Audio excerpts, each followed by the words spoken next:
Hello student, आज हम solution chapter का लेक्चर नंबर 3 स्टार्ट करने वाले हैं, जिसमें हम एनसीईआरटी के टॉपिक नंबर 2.4 टॉपिक में 2.4.1, 4.2 एंड 4.3 को पढ़ेंगे।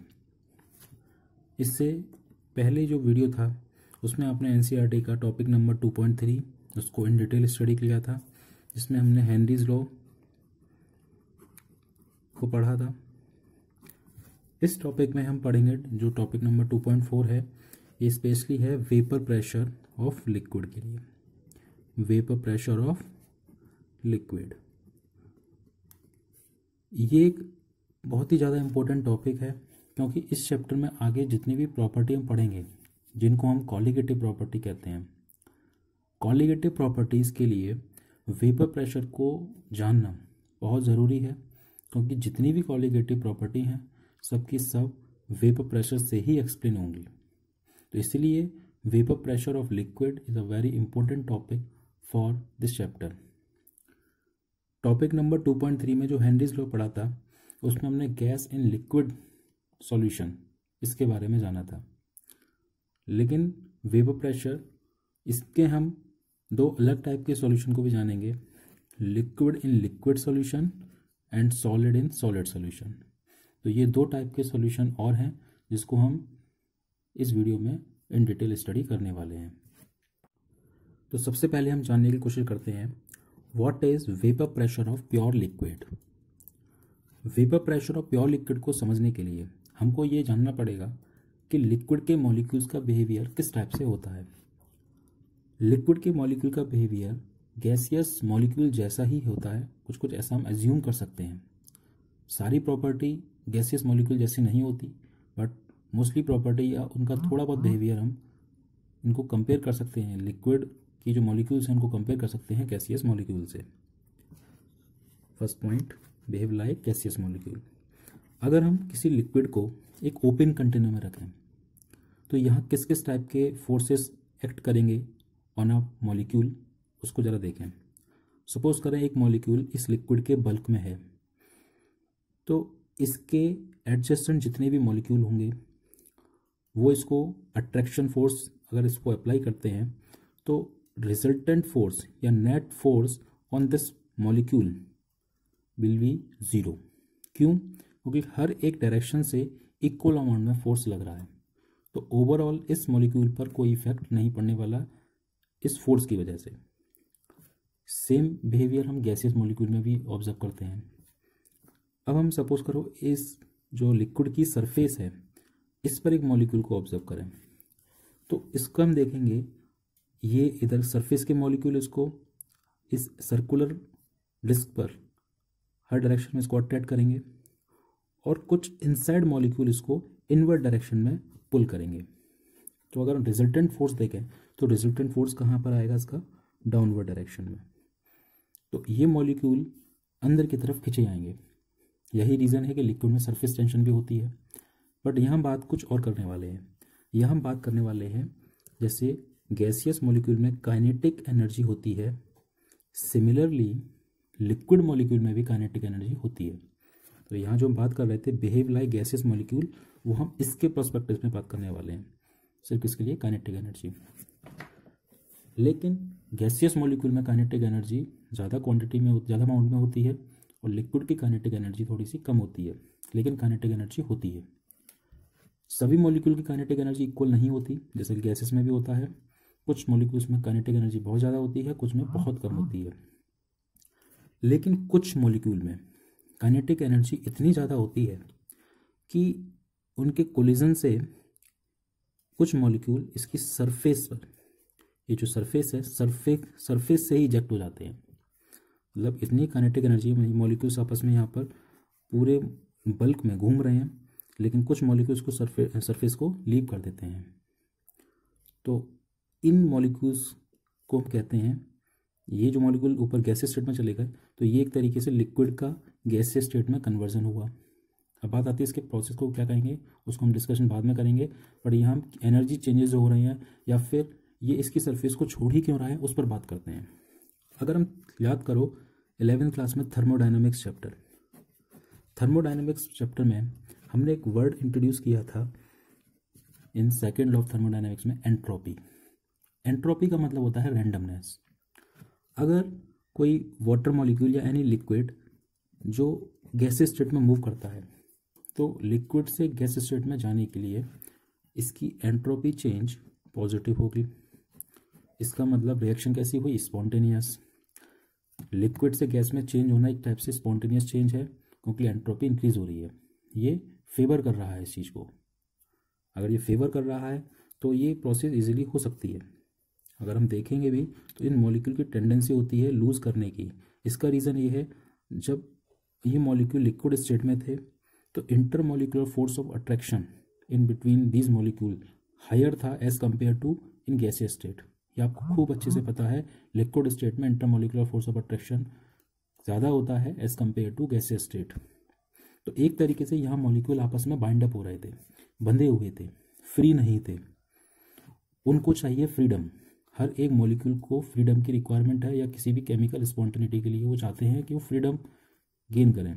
तो इसलिए मॉलिक्यूल इसकी सरफेस को छोड़ जाते हैं कुछ मॉलिक्यूल, ताकि वो फ्री हो जाएं और उनकी एंट्रोपी इंक्रीज हो जाए। इन सारी प्रोसेस को होने के लिए उनमें एनर्जी लॉस हो जाता है, और जब एनर्जी लॉस होगा तो हमने महसूस किया होगा ऑन ड्यूरिंग इवेपोरेशन जो लिक्विड है वो हल्का सा कूल हो जाता है। Escaping of molecule of the liquid from the surface is known as evaporation. तो जिस फिनोमेना की हम बात कर रहे थे वो यही फिनोमेना था। अभी हम देख रहे थे इवेपोरेशन इन ओपन वेसल। अगर वेसल ओपन है तो वहाँ इवेपोरेशन कंटिन्यूसली चलता रहेगा, और तब तक चलता रहेगा जब तक कि लिक्विड कंप्लीटली ख़त्म नहीं हो जाता। जब ख़त्म हो जाएगा या बिल्कुल ही जो लिक्विड है वो जीरो हो जाएगा, तो फिर इवेपोरेशन ऑटोमेटिकली रुक जाएगा। लेकिन तब क्या होगा, अगर हमारा वेसल क्या है, क्लोज है। अगर हम वेसल क्लोज कर देते हैं तो फिर जो मॉलिक्यूल इवेपोरेटेड हो चुके थे वो मॉलिक्यूल अब एटमॉस्फेयर में नहीं जा पाएंगे, वो उसी वेसल में ही कैप्चर हो जाएंगे। फॉर एग्जांपल इसको हम एक as a close vessel treat कर रहे हैं, तो जो मॉलिक्यूल लिक्विड सरफेस को लीव कर चुके हैं तो वो इस वेसल में ही इस लिक्विड के ऊपर कलेक्ट हो जाएंगे, ये एटमॉस्फेयर में नहीं जा सकेंगे, क्योंकि हमारा सिस्टम क्या है, क्लोज है। तो इस प्रोसेस को क्या कहने वाले हैं हम, इवेपोरेशन। अब इवेपोरेशन जब हो गया तो क्या होगा, सपोज करो इनिशियली इस लिक्विड का वॉल्यूम जो लेवल जो है वो यहाँ तक था, तो इनिशियली तो इसका वॉल्यूम डिक्रीज होगा। मतलब जो वॉल्यूम लेवल यहाँ है तो यहाँ से ये इधर इस जगह आ जाएगा, इस पॉइंट से इस पॉइंट पर आ जाएगा। इनिशियली वॉल्यूम क्या होगा, इसका डिक्रीज होगा। लेकिन इवेपोरेशन होने के बाद जो मॉलिक्यूल इवेपोरेटेड हो चुके हैं, जो वेपर मॉलिक्यूल हैं, लिक्विड की वेपर के जो मॉलिक्यूल हैं, ये आपस में कोलाइड करेंगे, क्योंकि इनका नेचर गैस से जैसा होगा, वो गैस का नेचर होता है कोलिजन का। ये मॉलिक्यूल वॉल के साथ भी कोलिजन करेंगे, और ये मॉलिक्यूल वाटर की सरफेस से भी कोलिजन करेंगे। तो होता क्या है, जब कोलिजन परफेक्टली इलास्टिक होगा तो परफेक्ट इलास्टिक में कोलिजन होने से पहले की एनर्जी, कोलिजन होने के बाद की एनर्जी इक्वल होती है। लेकिन इन रियलिटी ये कोलिजन परफेक्टली इलास्टिक नहीं होता। ये मॉलिक्यूल जब कोलाइड करते हैं तो कोलिजन के टाइम पर अपनी एनर्जी का लॉस कर देते हैं, या तो वो दूसरे मॉलिक्यूल को दे देंगे या किसी ना किसी वे में ये लॉस हो जाती है। और एनर्जी लॉस होने के बाद इन मॉलिक्यूल की एनर्जी, कुछ मॉलिक्यूल की एनर्जी इतनी कम हो जाती है कि ये मॉलिक्यूल जब सरफेस पर जाकर के कोलाइड करते हैं तो ये मॉलिक्यूल सरफेस में ही जाकर के कंडेंस हो जाते हैं। दैट मीन्स जो लिक्विड इवेपोरेट हुए, इवेपोरेट होने के बाद कोलिजन जब ये मॉलिक्यूल सरफेस पर कोलाइड करेंगे तो सरफेस पर ही जाकर के अटैच हो जाएंगे, और इसको बोलते हैं कंडेंसेशन। जो मॉलिक्यूल लिक्विड से गैस में गए, इवेपोरेशन, गैस से लिक्विड में आ गए, उसको बोलेंगे कंडेंसेशन प्रोसेस। तो इस वेसल के अंदर इवेपोरेशन एंड कंडेंसेशन, ये प्रोसेस कंटिन्यूसली चलती रहती हैं, कंटिन्यूसली चलती रहेंगी। तो इनिशियली अगर हम देखें, इस ग्राफ से समझें, इनिशियली सपोज करो इवेपोरेशन का रेट इतना है, तो इवेपोरेशन का ऑल टाइम रेट कांस्टेंट रहेगा। एट टाइम जीरो, जब वेसल में कोई मॉलिक्यूल है ही नहीं, वेपर स्टेट में कोई मॉलिक्यूल नहीं है, तो कंडेंसेशन की कोई सवाल ही नहीं उठता, कंडेंसेशन होगा ही नहीं टाइम जीरो पर। लेकिन जैसे जैसे वेपर में मॉलिक्यूल्स आने लगेंगे, तो कंडेंसेशन प्रोसेस स्टार्ट होगा। और एक टाइम ऐसा आएगा जब rate of evaporation and rate of condensation equal हो जाएंगे। When rate of evaporation becomes equal to rate of condensation, at this stage this process known as this process is in dynamic equilibrium और phase equilibrium। phase equilibrium इसलिए बोल रहे हैं क्योंकि यहाँ phase change हो रहा है, बस वही केमिकल प्रोसेस में या केमिकली कोई चेंज नहीं हो रहा है, जस्ट इनका लिक्विड टू गैसेस स्टेट में चेंज हो रहा है, तो इसको हम phase equilibrium कहते हैं। और एट दिस पॉइंट और at this equilibrium rate of evaporation becomes equal to rate of condensation. तो ये बात हमको याद रखनी है। वेपर प्रेशर को हम इस डायग्राम से अच्छे से समझ सकते हैं। जब मॉलिक्यूल इवेपोरेट हुए तो मॉलिक्यूल इस वेसल में कलेक्ट होंगे, तो ये मॉलिक्यूल इस वेसल की वॉल पर स्ट्राइक करेंगे। स्ट्राइक करने से क्या होगा, ये मॉलिक्यूल इस वॉल पर, वेसल की वॉल पर एक प्रेशर जनरेट करेंगे। तो हम कह सकते हैं the pressure exerted by the vapor of liquid in equilibrium with liquid at given temperature। Now factor affecting vapor pressure of liquid, इसके केवल दो ही फैक्टर हैं, number 1 nature of liquid, number 2 temperature. ये बात अच्छे समझ लीजिएगा। नेचर ऑफ लिक्विड सीधी सी बात है, यहाँ एवेपोरेशन वाली बात आ गई, तो इसका मतलब ये इंटरमॉलिक्यूलर फोर्स ऑफ अट्रैक्शन पर डिपेंड करेगा। टेम्परेचर ऑफ लिक्विड, जितना ज़्यादा टेम्परेचर होगा ये मॉलिक्यूल जो रेट ऑफ इवेपोरेशन है वो फास्ट हो जाएगी। रेट ऑफ इवेपोरेशन फास्ट होने का मतलब इक्विलिब्रियम फॉरवर्ड डायरेक्शन में शिफ्ट हो जाएगा। Now vapour pressure of liquid liquid solution. Suppose कीजिए एक हम सोल्यूशन बना रहे हैं जिसमें दो कंपोनेंट हैं और दोनों ही कंपोनेंट कैसे हैं, वोलेटाइल हैं। वोलेटाइल का मतलब ये दोनों ही कंपोनेंट इजीली इवेपोरेट हो सकते हैं। तो इनका हम क्या चेक करना चाह रहे हैं, वेपर प्रेशर। तो वेपर प्रेशर चेक करने के लिए कंटेनर शुड बी क्लोज, तो हमने इस कंटेनर को क्या किया, क्लोज कंटेनर कर दिया।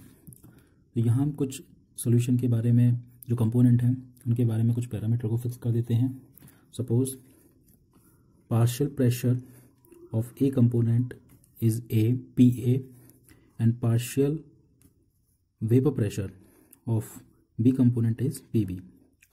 पार्शियल वेपर प्रेशर का मीनिंग होता है जब ये लिक्विड ए और बी ये दोनों ही सोल्यूशन में प्रेजेंट हैं, तो इस सोल्यूशन में, इस वेपर में, जो सोल्यूशन के ऊपर वेपर होंगे, यहाँ पर दोनों कंपोनेंट के मॉलिक्यूल प्रेजेंट होंगे। सपोज करो हम ए कंपोनेंट के मॉलिक्यूल को डार्क सर्कल से इंडिकेट कर रहे हैं और बी वालों को ओपन सर्कल से। तो यहाँ पर दोनों टाइप के मॉलिक्यूल प्रेजेंट होंगे। तो जितना प्रेशर केवल ए कंपोनेंट से एक्सर्टेड होगा उसको कहा जाएगा partial vapour pressure of A component, और जितना प्रेशर एक्सर्टेड होगा by B component it is known as partial vapour pressure of B component. Let mole fraction of A component in solution is x A and mole fraction of B component in solution is x B. This is mole fraction and this is partial pressure. तो ये कुछ parameter हैं जो हमको इन्होंने fix किए हैं। Now according to Dalton's law, according to Dalton's law, कहाँ पढ़ा है आपने डाल्टन्स लॉ? डाल्टन्स लॉ को हमने पढ़ा था 11th class states of matter chapter में। जब हमने गैसीय स्टेट पढ़ा था वहाँ इसको पढ़ा था। आपको समझ में आ रहा होगा, जितने भी मैं टॉपिक आगे कराते जा रहा हूँ ये कहीं ना कहीं लिंक हो रहे हैं 11th क्लास के चैप्टर से। जैसे अभी हमने पहले पीछे पढ़ा थर्मोडायनेमिक्स के, इसमें लिंकअप हुआ। हेनरीज लॉ में ली चार्टलेस प्रिंसिपल से लिंकअप हुआ। तो मोल कॉन्सेप्ट हर चैप्टर में लिंकअप होगा। फिजिकल स्टेट के हर एक चैप्टर में मोल कॉन्सेप्ट मिल ही जाएगा। तो हर एक चैप्टर इंटरलिंकिंग है। 12th के भी चैप्टर 11th से इंटरलिंकिंग होते ही हैं, यही बात समझ लेना। Now according to Dalton's law, partial pressure इसका पी ए है, ये जो है पी ए और ये जो है पी बी। तो अकॉर्डिंग टू डाल्टन्स लॉ इस कंप्लीट सोल्यूशन का वेपर प्रेशर जो होगा उसको अगर हम पी एस से इंडिकेट करें, then P S is equal to sum of partial pressure of all component, sum of partial pressure of all component. ये है डाल्टन्स लॉ। अब बात करते हैं हम राउल्ट्स लॉ की। अकॉर्डिंग टू राउल्ट्स लॉ, ये बहुत इंपॉर्टेंट लॉ है। इससे एक नंबर का न्यूमेरिकल या डेफिनेशन आ ही जाएगी। CBSE बोर्ड एग्ज़ाम के लिए और Raoult's law very important topic है, इससे क्वेश्चन आने ही आने हैं, ये बात अच्छे से याद रख लीजिएगा। According to Raoult's law, vapour pressure of volatile component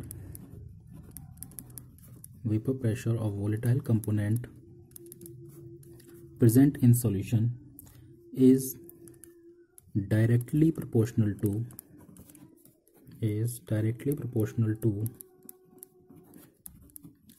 mole fraction of that component in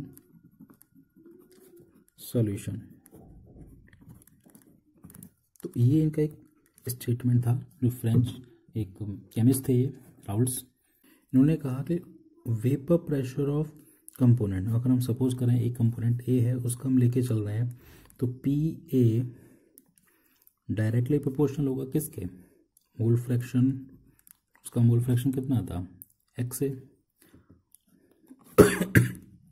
and P be directly proportion किसके होगा, एक्स बी के। अगर हम ये प्रोपोर्शन वाले साइन को उठा दें, इक्वल में कन्वर्ट करें, सपोज करो यहाँ मैं के ए लिख रहा हूँ और यहाँ पर के बी लिख रहा हूँ, तो ये क्या होगा, के ए एंड के बी दोनों क्या है, प्रोपोर्शनली कांस्टेंट है। अगर हम इनकी वैल्यू को फाइंड करना चाहते हैं, let x a is equal to 1, x a equal to 1 का मतलब हुआ x b क्या होगा 0, x a equal to 1 का मतलब x b क्या हुआ 0, x b 0 का मतलब एक ऐसा सोल्यूशन जिसमें b कंपोनेंट है ही नहीं, जिसमें सिर्फ और सिर्फ क्या प्रेजेंट है, only a, present only a। जब केवल a ही प्रेजेंट है तो उस कंडीशन में सॉल्यूशन का जो वेपर प्रेशर होगा, कि हम उसको ये कह सकते हैं, the vapour pressure of solution is equal to vapour pressure of A component. जो प्योर स्टेट में ए कंपोनेंट का वेपर प्रेशर होगा वही तो सॉल्यूशन का होगा, क्योंकि उस सॉल्यूशन में बी है ही नहीं, केवल और केवल क्या है ए। तो उस कंडीशन पर के ए इज इक्वल टू क्या होगा, पी ए, जो कि प्योर स्टेट में जो ए कंपोनेंट है उसके प्योर स्टेट में जितना वेपर प्रेशर होता है उसके इक्वल होगा। Suppose vapour pressure of A component in its pure state is P A not, तो हम के ए के प्लेस पर क्या ले सकते हैं, P A not, then P A is equal to P A not x A, question number 1। Similarly हम इसके लिए कर सकते हैं, when x B equal to 1 then x A equal to 0, तो इसका मतलब यहाँ केवल बी प्रेजेंट होगा, तो हम यहाँ लिख सकते हैं के B is equal to P B not, वैसे किया जैसे यहाँ पर किया, कुछ भी चेंज नहीं है, तो P B is equal to P B not x B, ये हो गया सेकेंड इक्वेशन।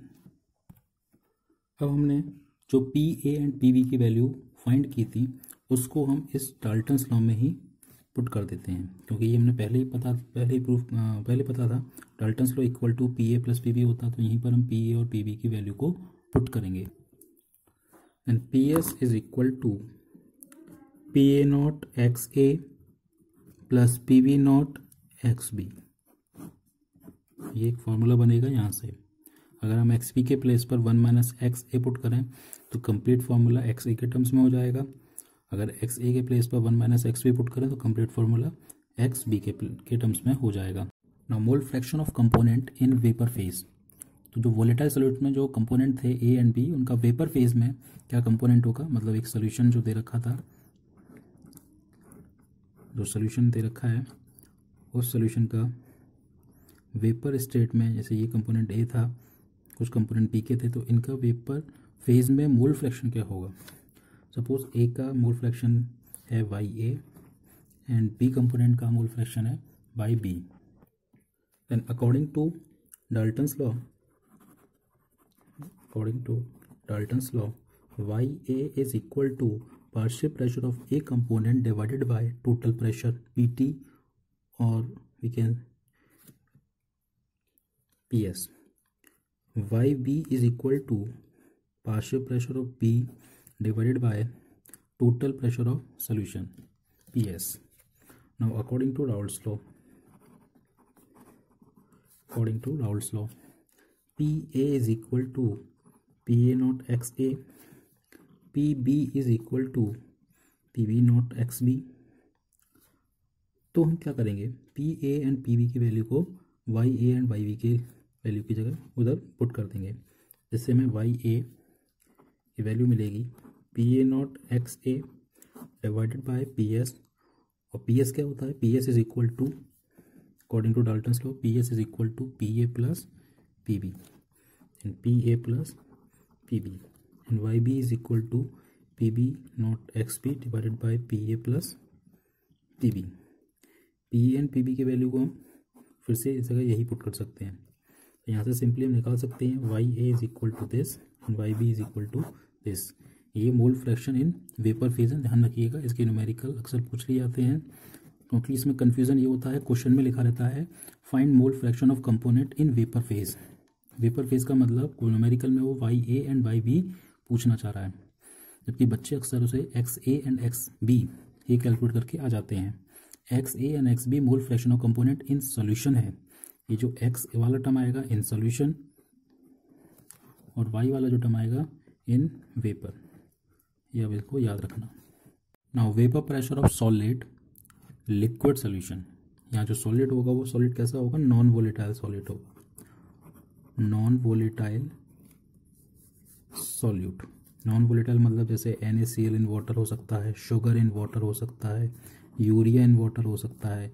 इस टाइप के जो सॉलिड होंगे ये सब नॉन वोलेटाइल की कैटेगरी में आएंगे. अब यहाँ पर क्या होगा वो ज़रा समझना. वेपर प्रेशर ऑफ सॉल्यूशन जो होगा वो क्या चेंजेस हो सकेंगे सॉल्वेंट से सॉल्यूशन में जो बनता है, तो क्या चेंज आने वाले हैं वेपर प्रेशर में, उसके लिए राउल्ट्स ने एक स्टेटमेंट दिया है, हम उसी का यूज़ करेंगे.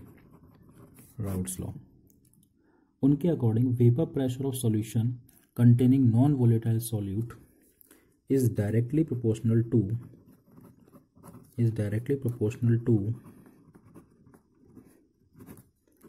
mole fraction of solvent. Vapor pressure of solution containing non-volatile solute is directly proportional to mole fraction किसका, सॉल्वेंट का. ये राउल्ट्स ने स्टेटमेंट दिया.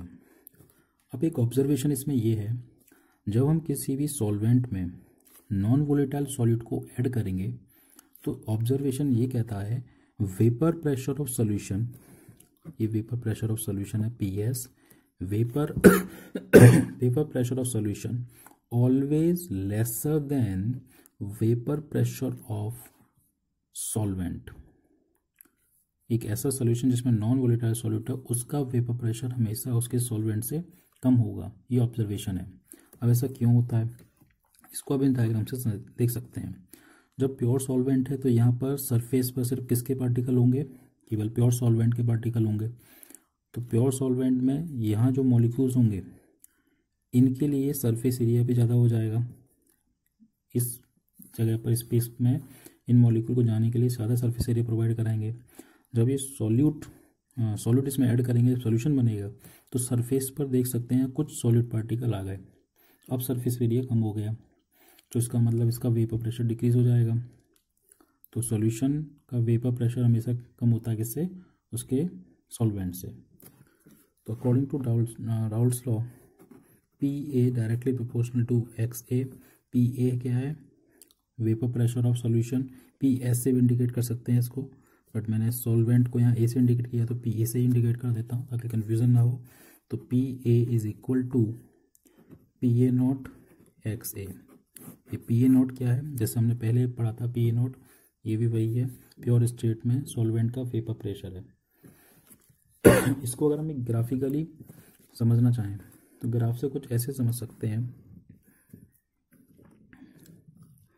ये Y एक्सिस और X एक्सिस हम बना रहे हैं. Y एक्सिस पर हम लेके चल रहे हैं वेपर प्रेशर और X एक्सिस पर हम लेके चल रहे हैं मोल फ्रैक्शन. राइट, किसका, ये सॉल्वेंट का मोल फ्रैक्शन है और वेपर प्रेशर भी यहाँ हम सॉल्यूशन का लेके चल रहे हैं। जब मोल फ्रैक्शन ज़ीरो है, सॉल्वेंट का मोल फ्रैक्शन ज़ीरो है, तो वेपर प्रेशर भी कितना होगा, ज़ीरो। जैसे जैसे मोल फ्रैक्शन 1 की तरफ मूव करेगा तो वैसे वैसे इसका वेपर प्रेशर भी इंक्रीज होता जाएगा। मोल फ्रैक्शन ऑफ सॉल्वेंट 1 होने का मीनिंग है उस सॉल्यूशन में सिर्फ और सिर्फ क्या है, सॉल्वेंट है। तो इस जगह पर ये जो प्रेशर है PA0, ये किसका है, प्योर सॉल्वेंट का। प्योर सॉल्वेंट का वेपर प्रेशर है, क्यों है, क्योंकि मोल फ्रैक्शन 1 है। मोल फ्रैक्शन 1 होने का मतलब उस सॉल्यूशन में कोई भी सॉल्यूट प्रेजेंट नहीं है, केवल और केवल कौन है, सॉल्वेंट प्रेजेंट है। तो सॉल्वेंट में जो वेपर प्रेशर होगा वो सिर्फ प्योर सॉल्वेंट का ही होगा। अब जैसे जैसे इसका मोल फ्रैक्शन कम होता जा रहा है वैसे वैसे इसका वेपर प्रेशर डिक्रीज हो रहा है। जब मोल फ्रैक्शन 0 हो जाएगा तो उस जगह पर सॉल्यूशन का वेपर प्रेशर 0 होगा। क्यों, क्योंकि उस सॉल्यूशन में जो सॉल्यूट है वो नॉन वोलेटाइल है, उसकी कोई वेपर प्रेजेंट होती नहीं है, तो इसलिए उसका वेपर प्रेशर क्या होगा, 0 होगा। हमने इस वीडियो में NCERT का 2.4 एंड 2.4 के अंदर जितने भी टॉपिक हैं वो सबको कवर किया। बेसिकली इसमें हमने राउल्ट्स लॉ इसको इन डिटेल जाना, राउल्ट्स लॉ को हमने डिटेल में जाना। नेक्स्ट वीडियो में हम ideal solution and non ideal solution इसको हम पढ़ने वाले हैं। ये भी एक इम्पोर्टेंट टॉपिक है, ideal solution, non ideal solution. Next video में हम इसको इन डिटेल पढ़ेंगे।